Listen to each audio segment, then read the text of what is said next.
What are some ways teachers can support math literacy in the classroom? So I want teachers to understand that math is a language. And like any language, you come into relationship with the language. If it's not one that's familiar to you, just trying to figure out like what the right phrases are, right?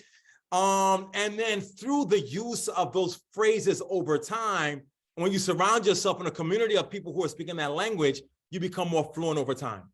And so I want teachers to understand like mathematical literacy should be taught like a foreign language. One, with the recognition that young people have not learned the language yet. So you can't expect them to be fluent right away, but you introduce them with the language in baby steps. So what's the initial phrase? And then you help them use that phrase until they're fluent. And to understand that when you're moving towards fluency, you're actually using your home language and the foreign language at the same time.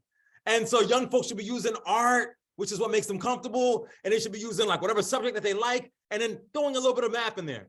And then immerse them in places and spaces with people who speak the language of math. You cannot expect somebody to be fluent if they're learning it in a land where it's not spoken fluently. So it's also surround young people with math lovers, surround them with math heroes, surround them with math professors, so that it's about not just developing a command of the language of mathematics, but you have enough opportunities to not only practice it, but be in community with folks that can make you fluent in it.